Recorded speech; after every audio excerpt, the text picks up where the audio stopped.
Hello and good afternoon, everyone. Welcome to the webinar.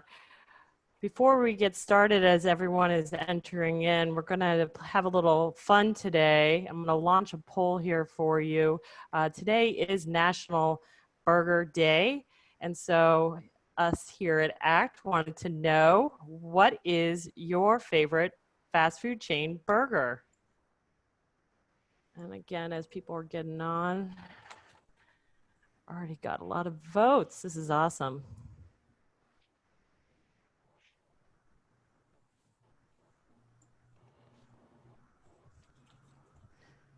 Once again, if you're just joining us, welcome to today's webinar this afternoon.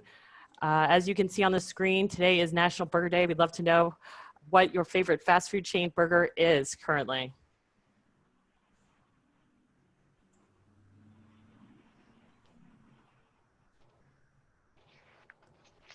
And someone's got to tell me what Culver's was. I saw that on the internet and I had no clue. Someone likes it. Culver's is a Midwest burger place. I'm from Indiana. See, there you go. Thank you. And it's delicious. I was going to say I'm originally from Wisconsin, so that takes my vote. Yep. And then they have custard, which is different than ice Yep. cream, and in my opinion, much better.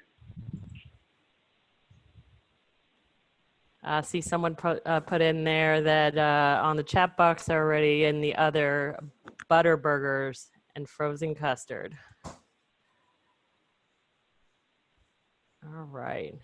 Once again, for those of you just joining us, we're going to get started here in just another minute. We have a poll for you today. It is National Burger Day, and we'd love to know which fast food chain has the best burgers.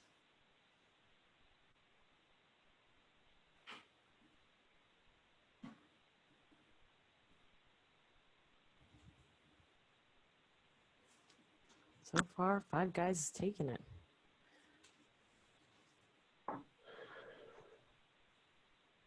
Okay. Give it about one more minute here, and then we'll go ahead and get started.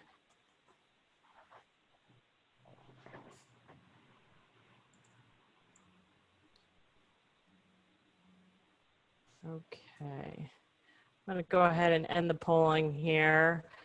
Thank you for sharing your favorite burger with us. It looks like Five Guys has won out the competition, but I know that a lot of you had others listed, so I'd love to hear what you had in there if you want to share in the chat box as your favorite.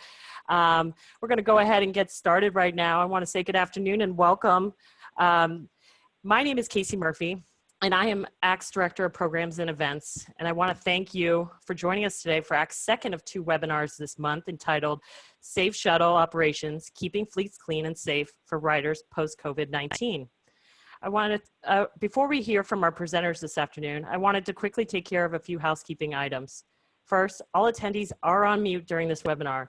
If you have a question or have a problem hearing us, please type it in the chat box located in the toolbar at the bottom of your screen. We will do our best to answer your questions as the webinar gets going. Second, we'll be hosting a Q&A at the end of the webinar, but please feel free to type in your questions as we go in the Q&A box located in the toolbar at the bottom of your screen as well. Note, when asking a question, please also identify who the question is for when typing it in.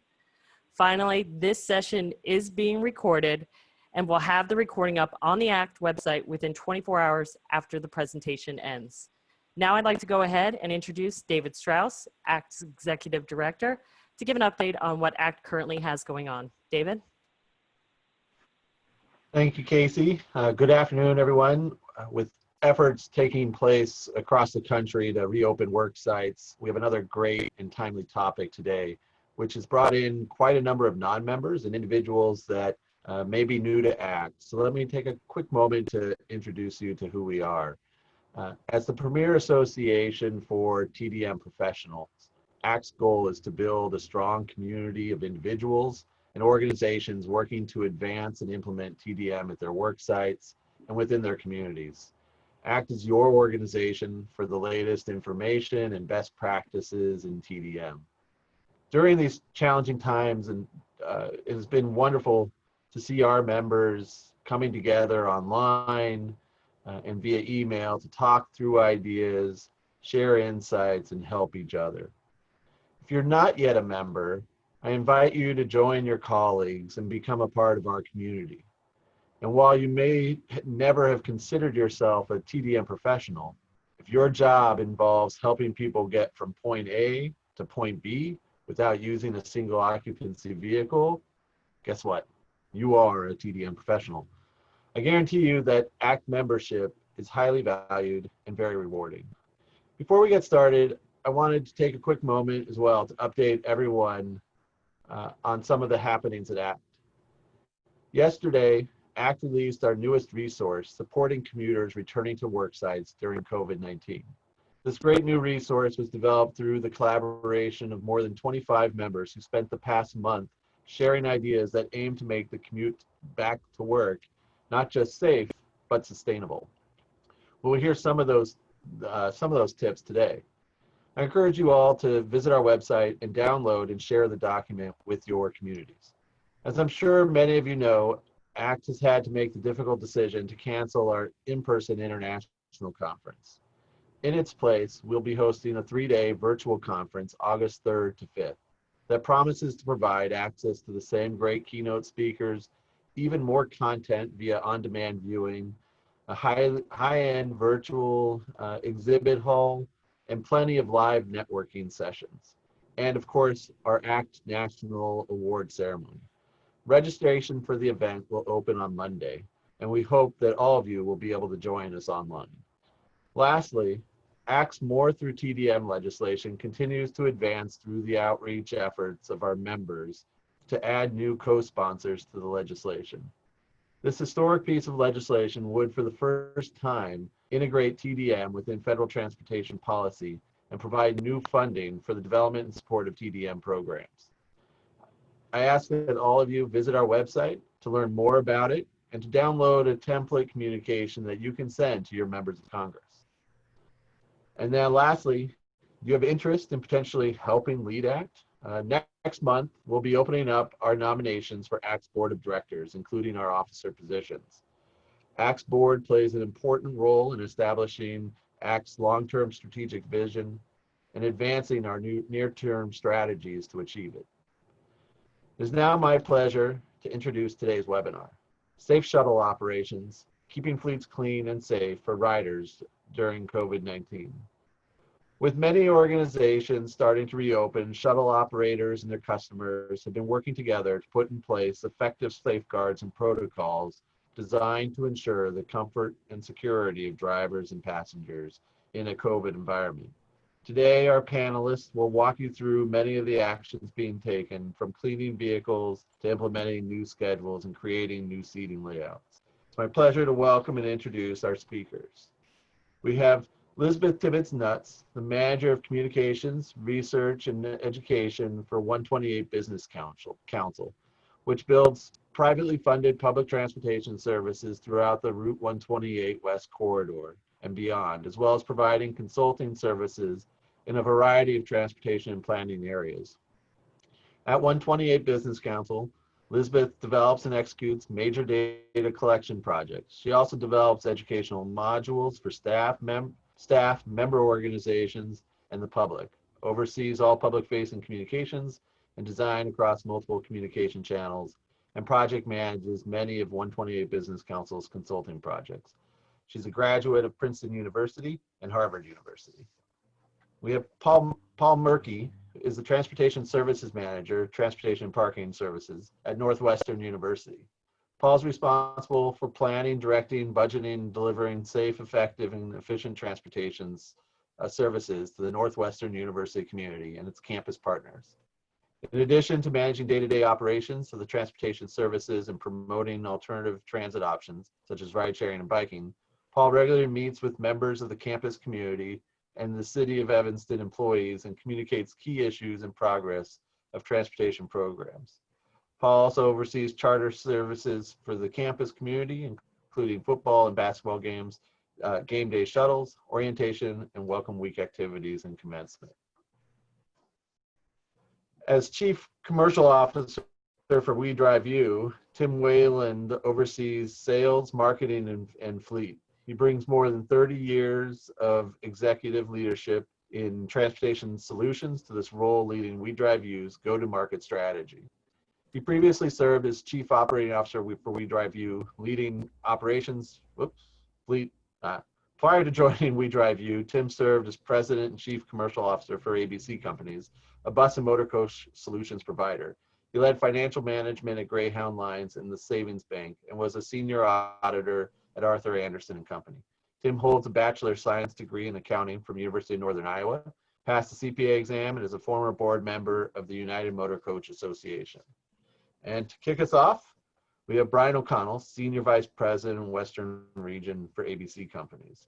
Bryan O'Connell has a successful 30-year hospitality and transportation career with a proven record of creating, implementing, measuring, and leading high-performing teams and aggressive operational improvements. As SVP at ABC Companies, Bryan oversees the exclusive sales and services of the Van Hool product across the Western region. In addition to earlier stints as a theme park and hotel management executive prior to joining ABC Companies in March of 2017, from February 2012, Bryan held the position of President for TransDev North America's B2B Transportation Division. It's my pleasure to introduce Bryan O'Connell.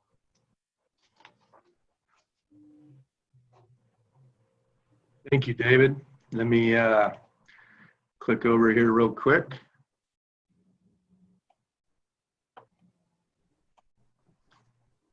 Hopefully that came across in one more click here.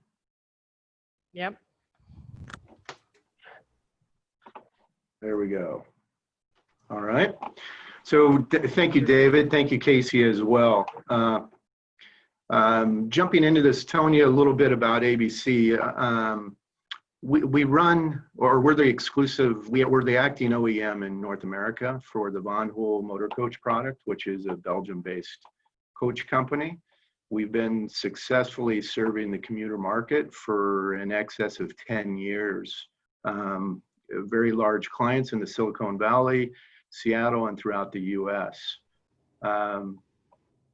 Our products range from 35-foot motor coaches to 45-foot coaches to double deckers to, our latest is the fully electric, battery electric coach that's entering the market this year that we're excited about. Jumping into the presentation here, we're excited about all the latest activity and getting back to work for various reasons. And it's very important, and we take it very serious. The safety of everybody involved with that. So I'm going to touch off in our piece of this presentation, how that affects the vehicle itself. And this really transforms into all vehicles, not just the motor coach business. I think shared rides, vans, vehicles, carpools, they're all covered indirectly through these opportunities that we have. Hey, Bryan, I'm sorry yes. to interrupt you there. We can see the notes on this side here a little bit. I don't know if you just want to hit the I'll get them out. So is that out? Yes. Great. Okay. Thank so you. that'll get, and so hopefully you got a bigger view there. Not that my notes talk about now. anyone or anything, so I'd be all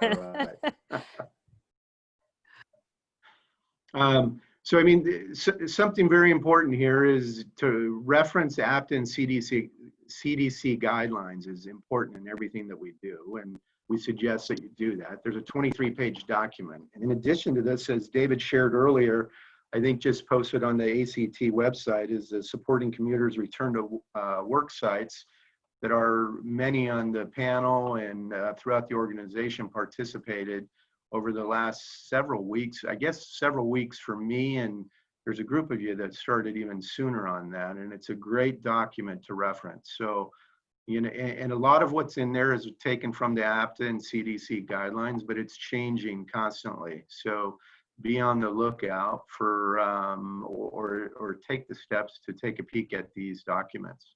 The number one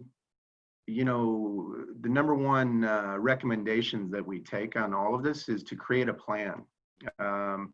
Creating a plan that could be easily followed, and it's a plan that could be followed by, you know, the manufacture of these vehicles, that includes the drivers, the cleaners, the office staff, as well as the passengers. Create that plan, build an education around the campaign. Establish your schedules, post your schedules, share your shuttle schedules, don't hide these. Using personal protective equipment at all times, vehicle quarantine considerations if there's an outbreak. You know, where's that vehicle parked? When we were informed someone was on it, you get it away from other people, you get it away from anyone accidentally being able to board. Create your operator considerations as well, share those. How are we going to make our customers feel safe in this age, right? We recommend a three-prong approach, and there's a difference here. So there's disinfect, sanitize, and clean. And what are those differences? There's a big difference actually in cleaning and sanitizing. Cleaning removes food and other types of soil from surface such as countertops, plates, or in our case, you know, any type of card tables you might have on a vehicle, or tray tables or cup holders. Sanitizing reduces the number of pathogens on the clean surface itself. The difference between sanitizing and then disinfecting comes down to semantics. Both sanitizing and disinfecting aim to reduce the amount of contamination present on a surface by killing germs, but disinfecting by definition kills more germs than sanitizing. Research these and know the difference. Obviously, disinfecting is what's going to remove and clean most surfaces best. There's popular sanitizing methods: wipe, mist, vapor, fog, UV lights, electrostatic fogging. Well, wipes are, you know, easily used and distributed. They have their place in the cleaning protocol. The mist, it's a cheaper alternative to, say, a fogging or vapor. It's a pump sprayer. It's a little more moist. It's difficult to find supporting documentation on the effects of saturating leather, cloth, and other items, so do your research on that. We have vapor, creates smaller droplets. It's less moist, less potential damage to vehicles. We have the dry fog. Fogging allows for very small droplets of a liquid to be distributed into small cracks and crevices. And that's what's probably recommended most, or what we recommend most, I should say, is the electrostatic fogging. We have informations, we're distributing some of these devices and products, as most manufacturers of equipment are. The electrostatic fogging charges and distributes cleaning solution, giving them a negative charge. The negative charge attracts the positive of a surface, even those not in the direct coverage of the fog. It just it allows for greater coverage is what it does. And it doesn't allow for corrosion, being a more dry product itself. Chemical characteristics, there's EPA list, over 400 registered chemicals. You know, we can't recommend just one. It's one of those where you should do your own research for that. Difficult recommending what products are out there or available. We really suggest that you look into all of these. There are a large number of them that will work. Considerations when selecting your application method and physical properties: the method itself, the cost and availability, the physical nature, properties of it, corrosiveness, as I said a little earlier, any smell or lingering respiratory, and then you go back into the cost and availability as well. We started distributing a fogging application and the gun itself for these products, and we started with about a 30 to 60 day lag, and with the popularity, we're probably out to September or October right now on availability of these products. So they're in very high demand now, so research and move forward. A lot of these are the same systems that airlines and hotels are using now and looking into, and obviously become popular. So do your homework on those. The next is the air exchange rates. And, you know, you got healthcare, airline, motor coaches. The exchange rates are 6 to 15, 12 to 35, 30 to 100.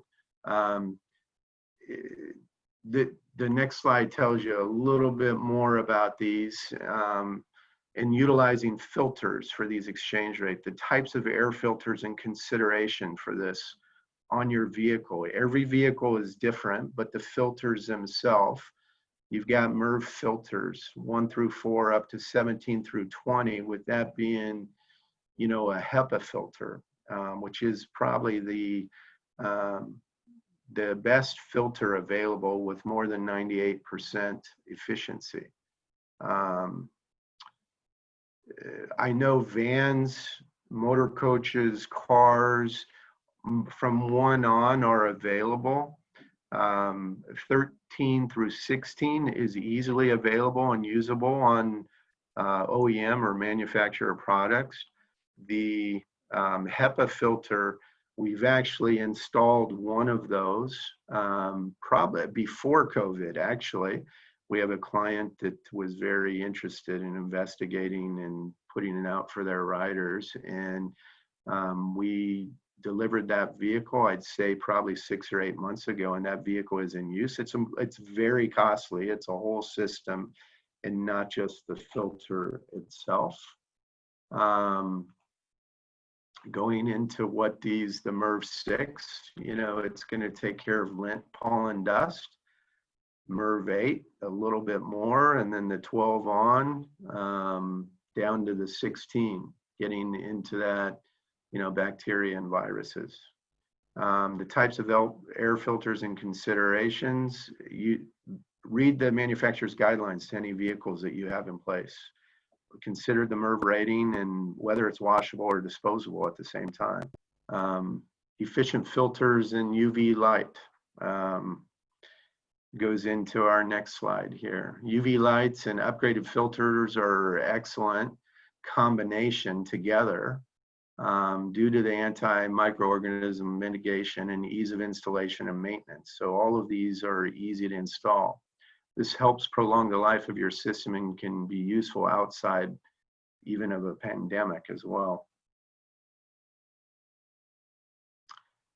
Physical controls for your vehicle is another option.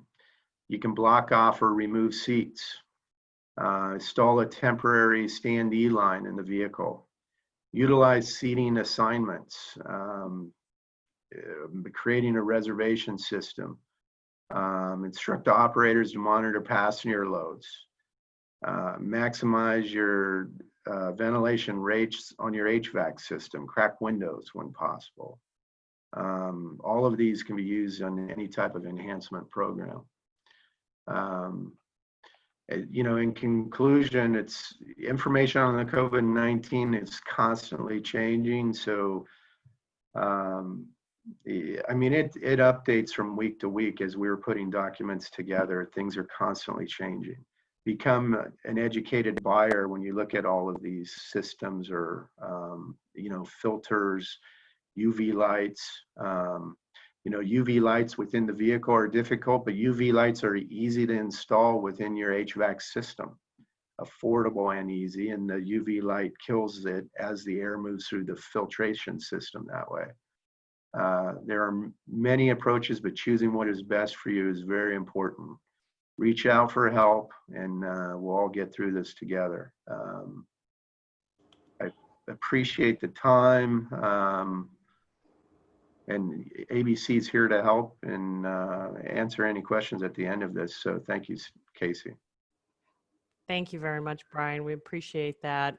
That was a great presentation. I think very insightful for a lot of our folks. I'm going to go ahead now and turn things over to Tim Whalen. Tim is the Chief Commercial Officer, for We Drive You. Tim, take it away. Oh, we have you on mute, sorry, or you're muted there, Tim. Okay. There you we go. go. Thanks, Brian. That was a very scientific presentation, and that was very informative. So we'll take a little bit different angle on it. We're going to touch on the safety protocols and the cleaning protocols, but a lot of what Brian's suggesting is things that we're doing for our shuttles at WeDriveU. Quick shout out about WeDriveU. We offer corporate complete solutions for corporate workplaces, universities, and hospital shuttles. Been in business for 32 years. Those solutions are especially critical right now. We carry, when things are operating at full tilt, and obviously not right now, 9 million passengers and drive 20 million miles annually. We have operations across the United States, and we're backed by National Express, a global transportation provider. We're here for the long term, before, during, and after this crisis. Next slide, Casey.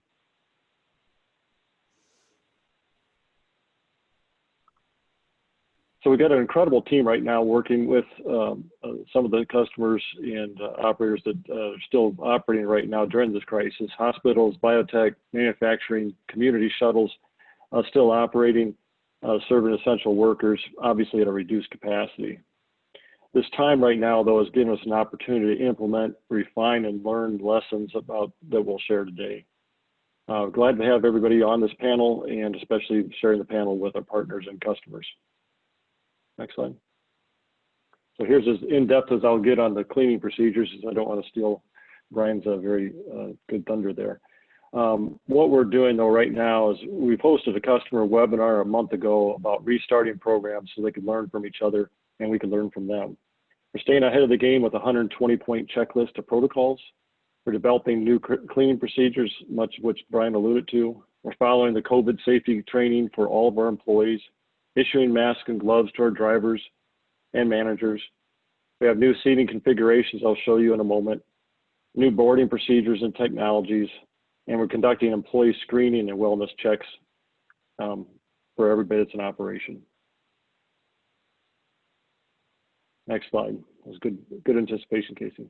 What we're doing today about regarding the boarding procedures, at stops, if we're able to, we're marking off 6-foot distances between you and the fellow passengers.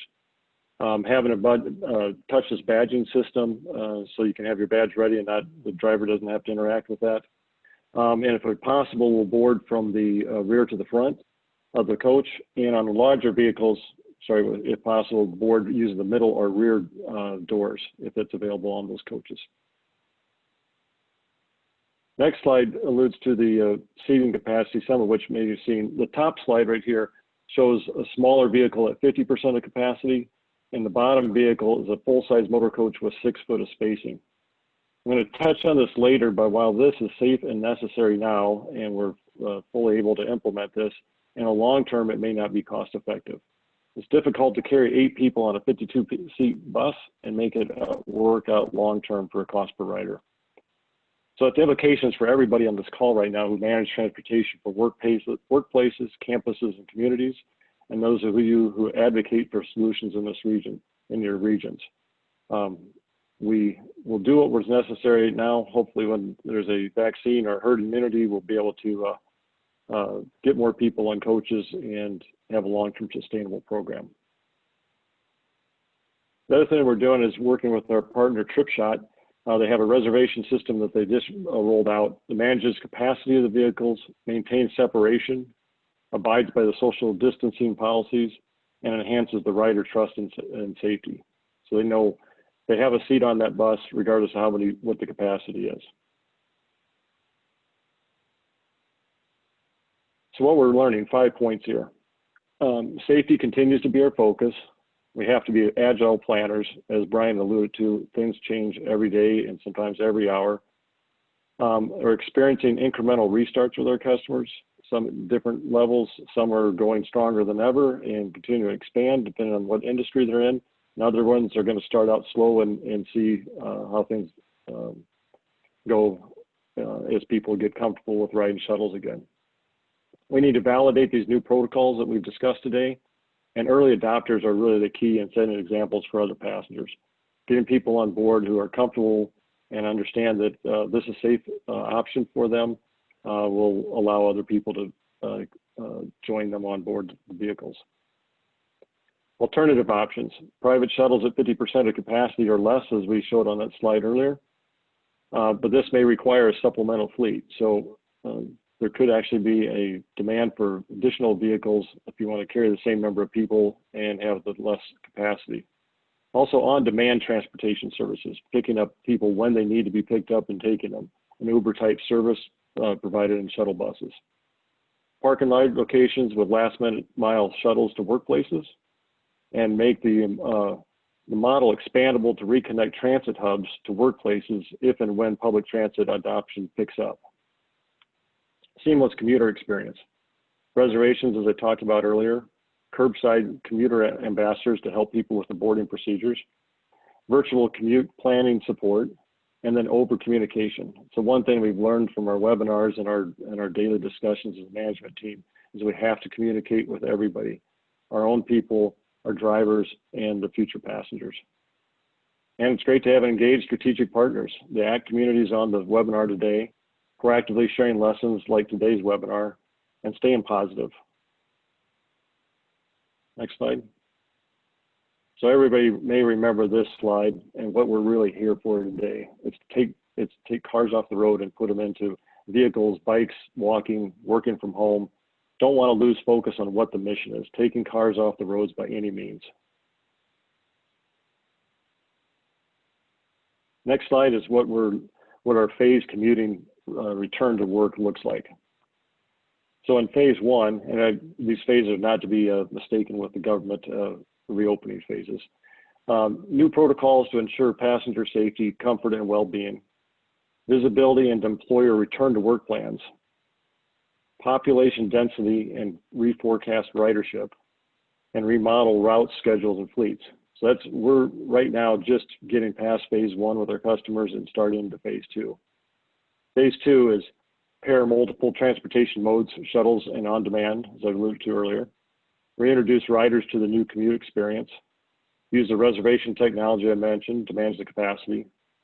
And then ease transition with commute ambassadors and concierge staff, helping people with the process. Phase three is telecommuters continue the transition. And then we optimize operational analytics, rider engagements, and surveys to see how they're feeling about this. And then phase four. As I mentioned earlier, our key metric that we like to look at is cost per rider. What's it take to bring somebody to and from work every day? And the early stages are really important for gaining that confidence and getting people back on the shuttles. But the cost per ride is going to skyrocket because you have fewer riders on there and you have higher costs, the cleaning cost that we talked about. So it's not sustainable long-term for the shuttle industry. As I mentioned, once herd immunity or a vaccine comes about, we can get people back into shuttles and get the cars off the road. So we want to keep focused on what's going to be long-term and won't go back to where we were, but we need to understand where that new normal stands, and this too will pass. So that's a question for the group, I think, today is how will we work together to shape this new normal and return confidence in sustainable commuter options? Last slide. I think that was this. So as I mentioned, this too will pass, and then look forward to ACT 2021 when we can be all together and make it all a distant memory. Thank you. Awesome, Tim. Thank you so much. Appreciate that. And as we get Paul up and ready to go with his slides right now, I just want to remind everyone on the call today that if you do have a question for any of our panelists, to please type it in the Q&A box as we go here. Please also make sure that you specify who the question is for. And so now, without further ado, I'd like to go ahead and introduce Paul Murky. He's the Transportation Services Manager for Northwestern University. Paul? All right. Thanks, everyone. Can I share my screen? Yep, go right ahead. Okay.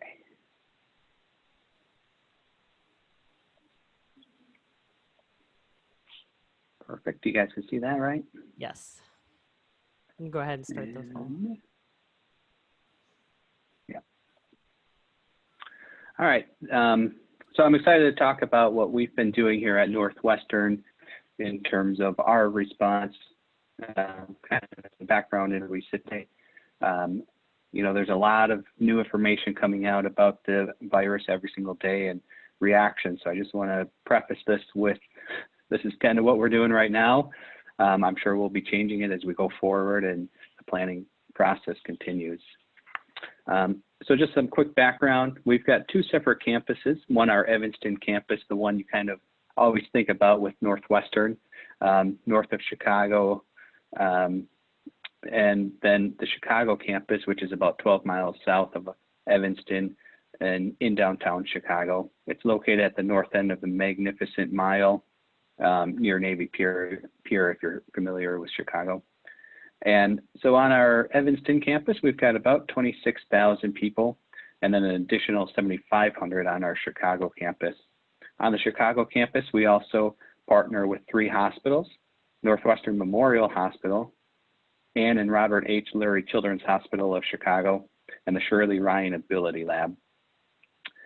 And so with those, we're all fully financially and operationally independent, but we do share a lot of resources, a lot of staff crossover between the 4 different institutions, collaborate on research, and then even things like security and our shuttles we partner with each other on. We've got a couple of routes that we operate throughout the school year. Our biggest one is the intercampus route, which goes between the Evanston and Chicago campus. And then we also have the Chicago train shuttles, which connect our Chicago campus to the downtown Chicago train shuttles. With those, we do partner with the 3 hospitals on the Chicago train shuttles.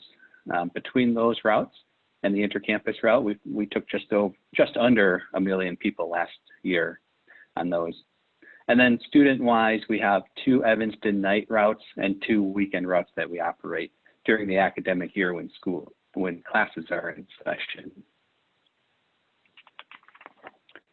So the week of 8th is kind of when, you know, things hit the fan for us, and we were busy playing those what-if scenarios and thinking about them and how do we react to different information that might be coming out, knowing that it's probably just a few days until some of the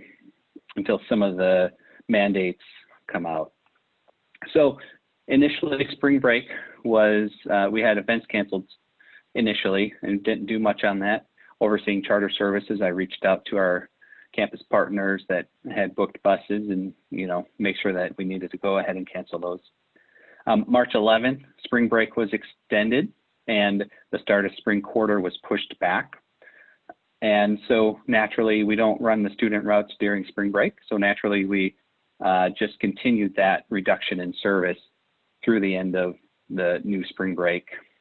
A couple days later, we got the work from home took effect. And so we really closely watched our ridership on the intercampus bus, since that one is geared for faculty staff to travel for business purposes between the 2 campuses. With that, We Drive You is our shuttle partner, and they were really great at providing our ridership data on a daily basis. We have all manually counted ridership. We don't have APC units. And so getting that data normally is a month behind, but they were able to pivot and really provide that information on a daily basis, 1 day removed, which was really fantastic. So we could continue to really watch as we saw our ridership plummet and really make changes as quickly as possible. On our intercampus route, right now we're running about 5% of our normal ridership numbers. On our train station ones, we are looking at, it's been about a 85% reduction, so running about 15% ridership from what it was before. Now on the intercampus, as we saw the ridership drop, we implemented a temporary schedule and changed it from a 17-hour block per day down to a 12-hour block per day, and changed it from about 30 runs in each direction down to just 12. Actually, it's 11, sorry. And on those shuttles, we've seen a maximum of about 10 riders per run. We didn't make any change to Chicago train shuttle because, again, those are in partnership with the hospitals. and doctors and essential staff still needed to get to the hospitals for their services, even though non-essential staff and clinics were closed during that time. On those shuttles, on our train shuttles, we've seen about 12 people per run. And so we're still under, we haven't needed to make any changes because there's still room for some of that distancing. Some of the things we did right away for passenger and driver safety, we put these signs on a couple of seats to block them off, kind of as Tim mentioned in his presentation. To support social distancing, we blocked off the driver's area some with some basic chains to just try and keep people away from the driver so that they're not getting sick. Once our state, the state of Illinois mandated masks in public and in grocery stores out in public where 6 feet couldn't be maintained, we right away required masks on the buses themselves as well. And then since the driver's area is blocked off, we did right away implement the backdoor boarding and alighting as well. What's nice about the mask requirement is, all the Chicagoland area public transit agencies have required masks. So that's Chicago Transportation Authority, Pace Suburban Bus, and our train provider, Metra, have all required masks as well. So theoretically, once somebody transfers onto our bus, they've already have had a mask on and have had to have one on, and so we shouldn't, and we haven't seen any big issues with it. We are looking at implementing something so our drivers have a stock of masks to hand out should somebody not have one for any given reason. And then this is, of course, all they have been on top of what Tim talked about internally, what they're doing for cleaning the buses. And the biggest thing I think is that drivers are wiping down high touch surface areas throughout their shift as they're able to. There's kind of been 4 real main questions that we've looked at as we've done some planning for returning of staff to campus. The first one, are we going to require masks to be worn? As I mentioned, that's done. It's been implemented, looking at having the drivers have a stack so they can hand out if needed. The second question, do we limit the capacity on the buses to allow for physical distancing? Right now, we do have that with the signs. It'll be interesting as we go forward and have further discussions on it. What we're looking at right now is not allowing standees, but we would allow people to sit. Partnering with the hospitals, they've got a lot of great inside information and direct research being done on transmission, that sort of thing. And their philosophy so far and right now has been, as long as everyone is wearing a mask, that 6 feet of distance isn't as needed as if you're not wearing a mask. And so in their clinic waiting rooms that are smaller, they're not going to necessarily require that 6 feet or limit the number of people in there, but are going to require masks. And so kind of in a confined space like a bus or a waiting room, similar philosophy. And then with that, how do we account for additional service? If we add buses or runs to the route, are we simply moving our demand and the issue of an overcrowded bus from one time to a different time simply because people are going to change their behavior? They're going to take the bus that's most convenient for them. So now instead of taking a 9 o'clock bus, maybe 3/4 of the people would take the 9:30 bus. Now we have an issue with the 9:30 bus. So do we now, we can't add an infinite number of buses. And then third, do we immediately return to full regular service or take a stepped approach? And for this one, we're going to be taking a stepped approach. We have a 4-phase kind of plan on getting staff, faculty, and students back on campus. And so with each one, we're going to be looking at it closely, continuing to monitor that ridership on a daily basis and see where those fluctuations are and how many riders do we have on each specific run. And then lastly, do we continue the use of backdoor boarding? And if so, how do we ensure credentialing? So on our intercampus bus, you have to show your WOW card, our ID card. And so it's been hard, but we're going to continue. We've been lax on the policy. We're going to continue to have drivers ask for riders to hold up their ID. It's not as thorough because, you know, we should be looking for the expiration date on it if they were passing right by the driver. But as long as they have a WOW card and show it, we're going to be accepting that. As for the train shuttles, we do require a ticket or a pass for those. And so the drivers will be getting out, going towards the back door and collecting the tickets or ensuring that everybody does have a physical monthly pass to display on those. And then some discussions we've had. You know, we've looked at and done a lot of benchmarkings with a number of institutions out there, including Chicago Area Public Transit, the Chicago Transit Authority, Pace Suburban Bus, and Metro. And what I have found out there, there is zero consistency. Everybody is doing things based on the situation locally, which makes total sense. We continue to monitor CDC and APTA for transit guidelines, see what they're putting out there, adjustments that we may need to make. And then again, partnering with the hospitals has been a huge, huge benefit. As we look at our phased return to campus, you know, next week starts our phased return for lab research. So those folks will be starting to come back on campus and ramping up throughout summer.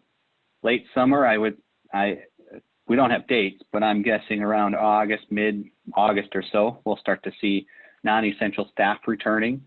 And then we are on a quarter system, and our students in the fall quarter usually starts in late September, which is nice because we've got a couple extra weeks than, you know, maybe 4 weeks even on some other institutions. Our president has said we're not changing our start date, as some institutions are doing, moving it up, that sort of thing. So we'll have a little extra planning time that some of you guys might not out there. And then, you know, we're starting to see anticipating demand for parking. To take public transit might not be as comfortable with it. Older populations, you know, might not want to do it for either a while or even permanently might want to start driving now, which is unfortunate in terms of our mode share. So I'm very interested to see 1 to 3 years down the line how our mode share is changing and how we get back to kind of pre-pandemic numbers that, you know, as an industry, we've all worked really hard to promote and get to. Awesome. And that's it. Thank you so much, Paul. Really appreciate your presentation today and taking the time to let everyone know what you guys have been working on. It sounds great. I'm going to go ahead and turn things over now to Lisbeth Tibbetts-Nutt. She is the Manager of Communications, Research, and Education for the 128 Business Council. Lisbeth? Great. Can everybody hear me okay? Yes. Okay, great. Let's turn on my share here. All right, so yes, I'm from the 128 Business Council out of the Boston metro area. We've been in business for about 33 years. We have a fairly unusual operating model. We are a nonprofit and we offer publicly accessible but privately funded shuttle services. So what that means is that we bring groups of member companies, organizations, universities, municipalities together to jointly fund shared shuttle routes that then are open to the public as well. But what we're here to talk about today is a set of protocols that we've put together internally that are based upon research we've been doing since March. Back in March, we had a very depressing conversation internally. I am, among other things, the head of our research department. I have a background out of academia, and I'd been doing a lot of journal reading in early to mid-March. And we had a very serious conversation about where we thought this pandemic was going before it was being called a pandemic. So back in March, we set out to hire ourselves an epidemiologist, which we were lucky enough to be able to do. We hired somebody who specializes, on a consulting basis, who actually wrote her dissertation on the coronavirus family and had published previously on SARS-CoV-2, which is the pathogen that eventually has come to cause COVID-19. And basically, we didn't want to be waiting to decide what we were going to do. We were a little worried that the news cycle, I think, as I'm sure many of us were, that the news cycle was very much focusing on how quickly people thought this might pass. And we wanted to make sure that we were prepared because for 18 months, 24 months and on. So we started a very large scale research project that we are still not entirely done with, even as we are enacting it and working with partners elsewhere to help them enact their own plans. It includes everything from cleaning and disinfection procedures, physical alterations of the shuttles, new seating layouts, new personnel roles, new waiting and boarding procedures, and a lot of education and training, a lot of media production. Across all of these things, before I get into the details, we really have some major underlying principles that we have tried to identify, especially as we are a nonprofit and we're making all of our research and our work available to other organizations, small and large. We've had long conversations with food banks. We've had long conversations with our member companies about, how to create a continuum of safety from the shuttle into their buildings. Small transportation providers that obviously don't have the bandwidth to be hiring their own epidemiologists. The goal in all of this is in our research. One of the goals of our research from the beginning has been to make sure that we weren't just coming up with answers for us, but that we were coming up with all the whys behind them so that we could contribute to this conversation that we're having right now, right? So the first of the principles that I want to talk about is just in the face of often confusing risk assessments, if we can control it, then we need to try. New news stories are coming out every day. A lot of that is not actually because of new research. A lot of the research there is new research every day, but a lot of the research that they're talking about is older research. And what people are arguing about is how to weigh the risks involved. When you spend a lot of time talking to an epidemiologist, you discover that there are not clear answers to anything because pathogen transmission is all about probability. And we know that probability is not clean. One person wins the lottery and one person doesn't. And there's not always, we know if someone's going to, we know there's a probability involved, but that is not perfectly clean to predict. One person could have someone sneeze directly in their face who they know is COVID-19 positive and not get sick. And another person could walk by someone, for a very brief period of time. And we know length of contact matters. Longer contact has a higher risk associated with it. And that person could walk by and get sick. And they're not really going to care. That person who got sick isn't really going to care if they got sick because of a 1% probability versus a 40% probability. Either way, we want to make sure that we've done everything we can to control that risk. The hardest but most essential thing to control is human movement. Anybody who's been to the grocery store knows this. People are a mess. You put up signs, they don't follow them. You put down arrows, they walk the opposite direction. You see everybody who, you can tell you learn, I feel like at this time you learn a lot about people's personality types, watching their faces through all of this. You see the people who are rule followers getting really stressed, and wondering if they should intervene. And we wanted to make sure that our riders who are the rule followers don't feel that way, that they know that we are taking care of making sure that all of that human movement control is happening. I'll talk a little more about how we're doing that in a moment. But a big part of it is that new personnel thing that I talked about, is that one of the things that we as an organization are doing with our own staff members is sending them out into the field to be that human management. So it's not the bus driver's job, it's not the rider's job. There is somebody there making sure that people understand how they're supposed to move in and out of the spaces. Another thing, that we're doing, like many other organizations, is that we are reducing capacity on the shuttles. We are reducing it down to 25% so that we can guarantee those 6-foot distances. This is a draft image of the layout of one of our ADA accessible shuttles. using this reduced capacity. But beyond just reducing the capacity, we're also in real time every day assigning people seats so that there is no need for proximal passing contact. So the person who gets on first is the person who will get off last and goes all the way to the back of the shuttle. The person who gets off last is the person who gets on last is the person who will get off first, and they take that seat number 7 or 8 that you see. So in real time every morning, that person who's helping control human movement will be doing live reservations. We are also TripShot users. Eventually, we would like to be able to offload this partially onto TripShot, but we obviously won't be able to do that until TripShot is able to meet the specifics of our protocols. And they're obviously still in some development phase for their reservation system. Another one of our underlying principles is that we aren't planning for a return to normal. We're planning for an indefinite not normal. This is actually a very disconcerting news alert that I got on my phone yesterday. And what is meant by this is that, even once we have a vaccine, not everyone in the world will be vaccinated, and so even in the best case scenario, 18 months down the road, 24 months down the road, even with something like the measles that we've had a vaccine for a very long time, we still have measles outbreaks in dense and non-dense communities alike, because not everyone is vaccinated, and you're going to have some travel among people who from areas in which people have not, and even getting to that point is going to take a really long time.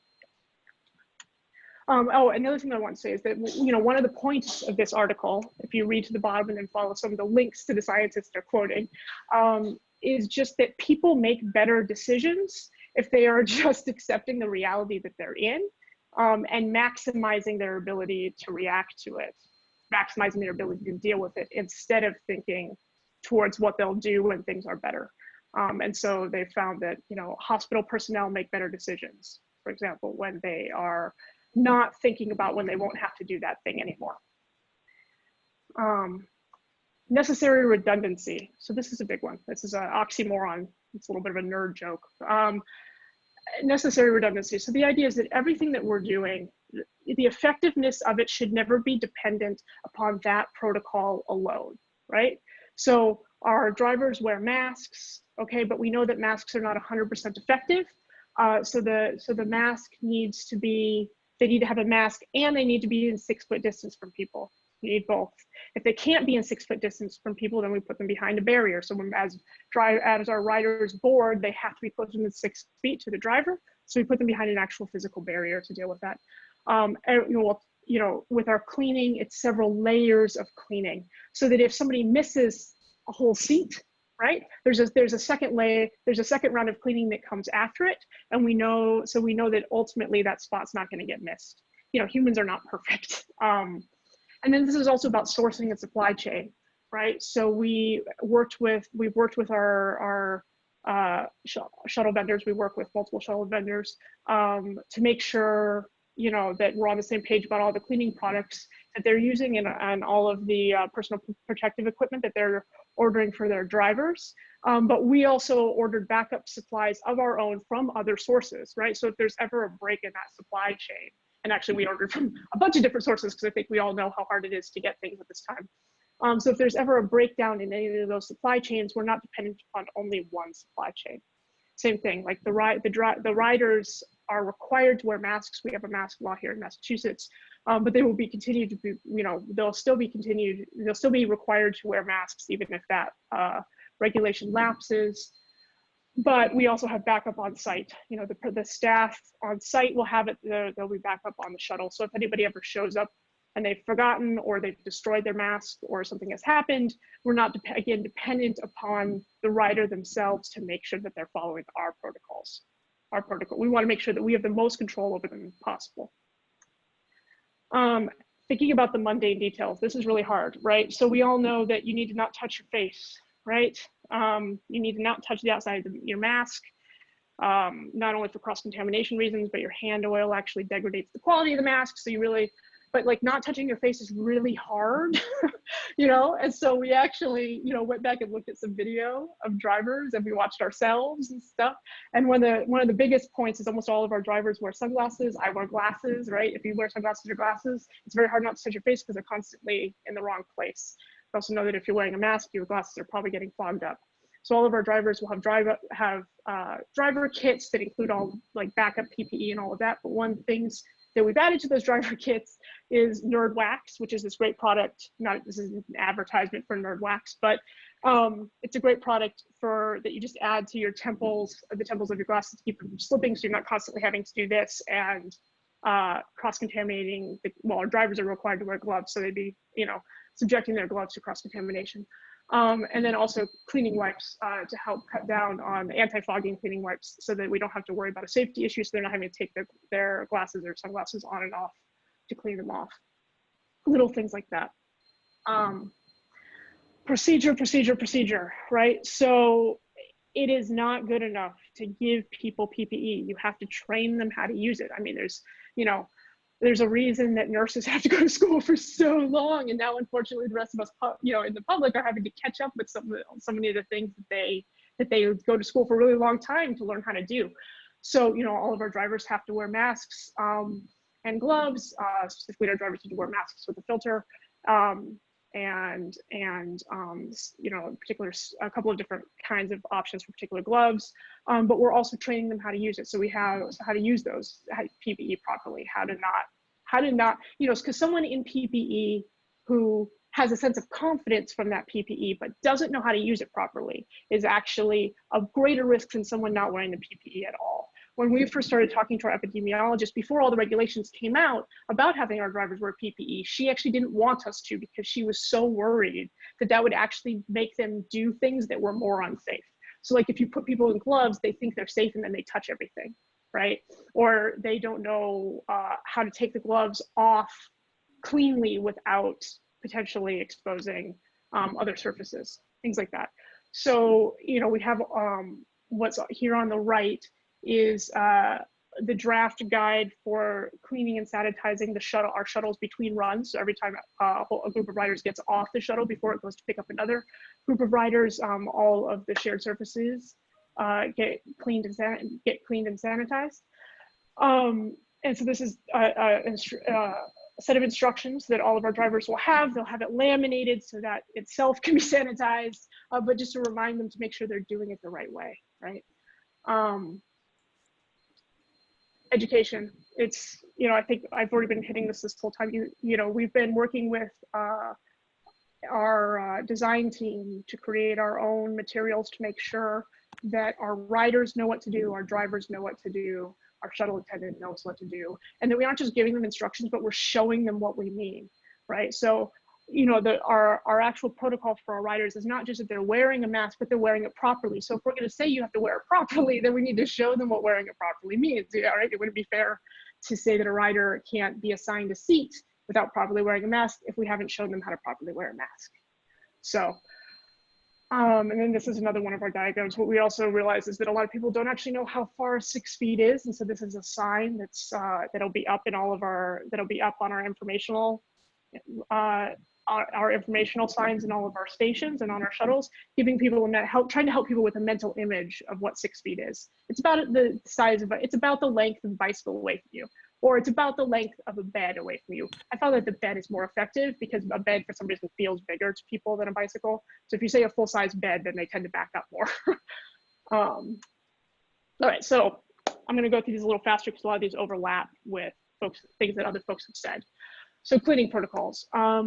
Between every trip, all those frequently touched surfaces get cleaned and disinfected. I'm saying cleaned and disinfected because, as Bryan pointed out, they're not the same thing. Cleaning is removing things from a surface. Disinfecting is deactivating the pathogens on it, right? You need both.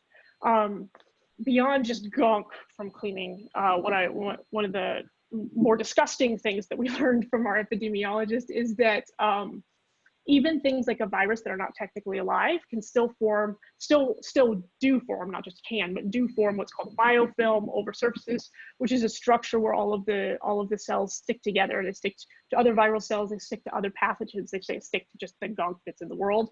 And the problem with things like UVC or fog-based cleaning, disinfecting, what makes like fog-based disinfecting and UVC disinfecting not cleaning is that you aren't necessarily removing that biofilm. And so you aren't 100% sure that the disinfection has occurred below the top layer. And that's actually why hospitals, for example, most hospitals don't use fogging systems. So every day, between every run, we wipe down all the shaved surfaces every day. Actually, we're usually doing it at midday rather than at the end of the day. There's a 2-round process where we'll use wet product on the entire shuttle, CDC approved wet product on the entire shuttle, and then follow up with UVC disinfection, which is what we've chose for our second round. I don't mean the kind of UVC that disinfects air. That's the illustration that you saw earlier, was for disinfecting air. What we're actually talking about is what is used in hospitals, which is using UVC light to disinfect surfaces. And so it's the ones that hospitals used are these amazing automated robots, kind of like a really big Roomba, that move through the hospital on a schedule and expose all the surfaces to UVC lights. Obviously, we can't do that on a shuttle. So what we're doing instead is it's basically a big hood. It's like a lab hood, if you can remember from high school chemistry, that has UVC light in it, and an operator actually walks through and exposes all the surfaces. And again, they have to be trained on how to properly do that. And then on the weekend, we do deep cleans, primarily oriented towards managing buildup. Most viruses break up on their own within about 3 days. So weekend cleanings are not actually particularly relevant for fighting that kind of pathogen, but they are really important when you're cleaning a ton and there's going to be a lot of products on your buses. I think I already hit this. Part of why we picked UVC disinfection for our second round of cleaning is that there are less supply chain challenges. Once you get the unit, the bulbs last for about a year.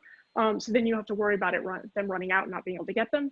Non-toxic, non-corrosive, leave behind no additional moisture or residue. Again, when we're cleaning this frequently, the moisture itself in the bus becomes an issue. You have to worry about things like mold, and other kinds of pathogens from getting everything so wet all the time. So having the second round cleaning not get things wet is preferable. But again, this is not a replacement for traditional scrubbing and wiping. That's what you need for the actual cleaning. On the shuttles, when our riders board the shuttles, they will know that that driver has passed a wellness screening that morning. It's an actual checklist that one of the staff members at the garage runs them through, and includes having their temperature taken, and includes running them through a series of questions, that meet CDC guidelines, both for COVID-19 and infectious disease in general. But again, this doesn't certify health. Part of how you keep people safe is assume that everyone could get sick and assume that anyone could be a carrier, right? We know that with COVID-19, as with many other illnesses, there are a lot of asymptomatic people. And so rather than waiting to know that someone who's been on the shuttle, or a driver who was driving a shuttle was ill, we need to treat the space as if there always have been sick people in it. But if we know that someone is sick, we definitely shouldn't have them on it, so that they have to run through that screening first. As I already mentioned, when riders board the shuttle, they'll see the driver behind that plexiglass screen in their full PPE. And as I already covered, the capacity on the shuttles is being reduced. They are being assigned seats in a way to minimize any kind of contact. So Alewife Station is the name of the station that we run through that is the densest. It presents a real challenge when it comes to what I said about controlling human movement. All by ourselves, we run 10 routes through that station, and a lot of other operators come through. It's an MBTA station. There's a lot of people moving in and out really chaotically. So we felt really strongly that to keep folks safe, we need to specifically have a plan for the worst case, which for us was Alewife, And then we could figure out if there were easier ways to do those things at less dense stations. But at Alewife Station, we have an actual shuttle, we're calling them a shuttle attendant, who's on site throughout all of our morning runs to oversee that human movement, to have that backup PPE and cleaning supplies, and to monitor the individual waiting area and assign people to where they should be. So this is what our waiting areas look like. Where you see the orange arrow is where people exit off of the subway if they're coming via subway. And the direction that they walk around, they will actually be physically impeded by a sign, by a big sign reminding them of the protocol that they have to walk around to get to the shuttle attendant. And that is, we've done that normally in wayfinding, you want to keep shuttles from blocking people, but here we're doing the opposite. We're using a sign to block people, to slow them down, to make sure that they don't also violate the 6-foot personal space of our shuttle attendant. The shuttle attendant takes their initials, they take where they're planning on going and which time they think they're planning on going to, so that they can build that real-time reservation, and then assigns them to either the primary or the secondary waiting area where they can find a cone. We are using markings on the ground. The boundaries of the waiting areas are marked out and where the cone goes, but we found with some experiments that people see 3D objects a lot faster than they see things on the ground. And so using the 3D cone, people find it a lot faster without potentially, again, violating other people's personal space because they know exactly where they're heading. And Sorry, Elizabeth, we just want to just interrupt quickly. We've gone well over the hour, so I just want to see if we can wrap up a little bit. Thank you. This is the last slide. Sorry about that. There's a lot to be wanting to share. So obviously the riders, none of this will work if the riders don't feel invested. They don't understand what their role is. They need to understand what's expected of them and why. The response that we've gotten from our riders has been really excellent. I think that they are willing to do things that normally I think that they would find too difficult, exactly because they understand that it's part of an entire system meant to keep them safe, meant to keep the other riders safe, and meant to keep our operators safe. And so far they've been really appreciative of that. Our member companies have been appreciative of that as well. As I already mentioned, have also been, a number of them have asked us to work with them to extend some of the things that we've learned into their physical spaces as well. And that is something just in general, if folks haven't already been hooked up with enough resources, more resources is better than less. You are welcome to reach out directly to us. Our epidemiologist has asked that we not give her contact information directly to everyone we talk to, which is fair, but she is still willing to take questions via us. So if you have questions that it turns out our research hasn't covered, we have a resource for you. So thank you. Awesome. Thank you so much. That was some wonderful information you shared for our group. We had so many folks who have stayed on the line, and we greatly appreciate it and questions. And I apologize that we have gone well over the hour, but we just had so many wonderful panelists today to share their information. I don't want to keep folks. I know that there is a lot of questions that were asked, and so I have up on the screen here everyone's contact information. We are recording this session. We will have the slides with the recording up within 24 hours after the end of this call. Real quickly, maybe just one question out here I'll throw it to you, Paul, because I think some of the other questions were answered pretty early on with the mask situation.